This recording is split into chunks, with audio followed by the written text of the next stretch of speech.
সবাই কেমন আছো? আশা করি সবাই খুব ভালো আছে আর আমিও খুব ভালো আছি।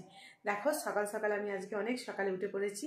তো আজকে আমার বাড়িতে পুজো। এই দেখো এই লাল করে শাড়িটা পরেছি। এই শাড়িটা পরে আমার কেমন লাগছে? তো আজকে আমার বাড়িতে লক্ষ্মী পুজো। চলো তোমাদের একটা ছোট্ট ভিডিও দেখাই।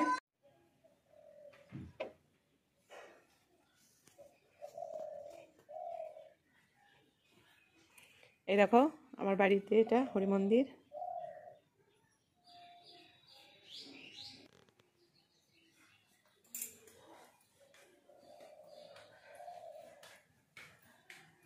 আমার ঠাকুর ঘর উপরে, তার জন্য পরে দেখো এই আলপনাগুলো আমি দিয়েছি। কেমন হয়েছে বলবে সবাই।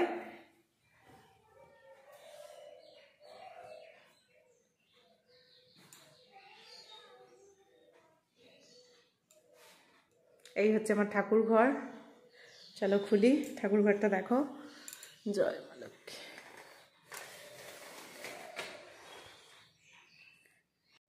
এই দেখো আমার ঠাকুর ঘর, দেখো মা লক্ষ্মীকে সাজিয়েছি।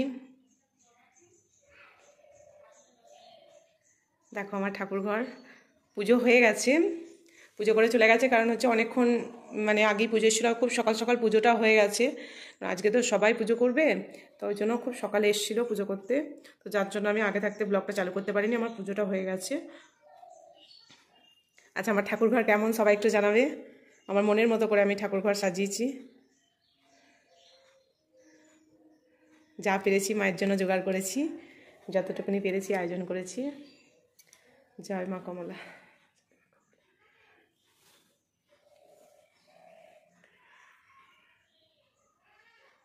এই পুজোটা না বছরে 3 বার হয়, জানো তো। তোমার হচ্ছে পৌষ মাসে নতুন ধান দিয়ে পুজো করতে হয়, পৌষ মাসে হয়, তারপরে তোমার হয় চৈত্র মাসে।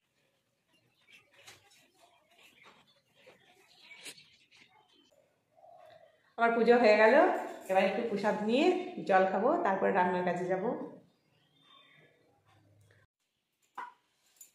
পুজো টুজো সব হয়ে গেল, এবার রান্নার কাজে চলে এসেছি। দেখো আজকে কি হবে।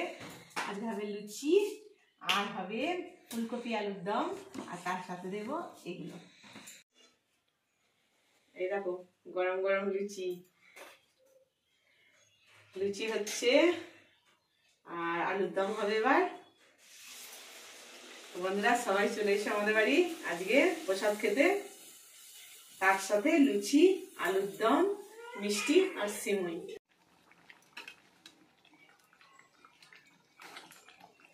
ফুলকপি আলুর দম